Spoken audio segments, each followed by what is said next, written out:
प्रिया, तुमने मेरे लिए खाना बनाया? घर में गैस खत्म हो गई है भैया, खाना कैसे बनाऊं? अच्छा चलो कोई नहीं, मैं काम पर जा रहा हूँ, शाम को आऊंगा तो पैसे लेकर आऊंगा। दोपहर के लिए तुम हो सके तो चूल्हे पर खाना बनाकर माँ और बाबूजी को दे देना। अरे हाँ भैया, मुझे माफ करना, मैं तो भूल ही गई थी कि चूल्हे पर भी खाना बन सकता था। चलो कोई बात नहीं, मैं माँ और बाबूजी के लिए बना लूंगी खाना।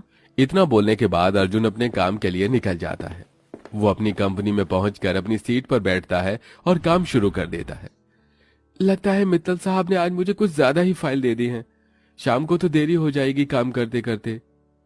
अर्जुन अपने आप से इतना कह ही रहा था कि तभी उसके केबिन में मित्तल साहब की बेटी दीपिका आती है। ये जो फाइल तुम्हारी टेबल पर है, ये सभी अर्जेंट है, जल्दी से जल्दी मेरे केबिन में ले आओ। ठीक है मैडम, अभी लेकर आता हूँ।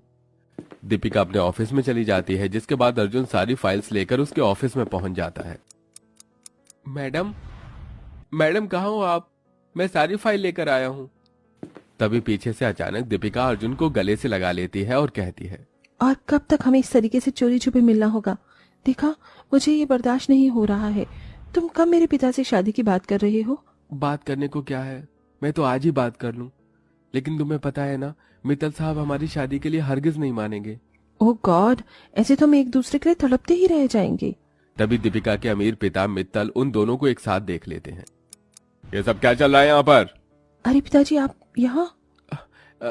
कुछ नहीं सर, जैसा आप देख रहे हैं वैसा कुछ भी नहीं है।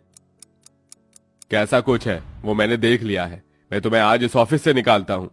पिताजी, अर्जुन की इसमें कोई गलती नहीं है, मैं उससे बहुत प्यार करती हूँ, उसके साथ ऐसा मत कीजिए।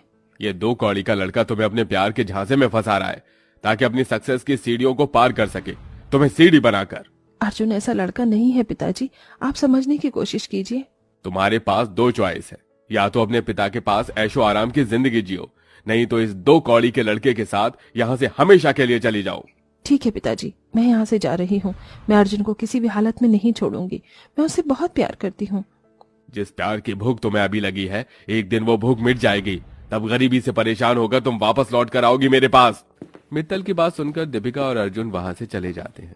तो वहीं दूसरी तरफ दीपिका के गरीब ससुराल में बहुत सी परेशानियां थी।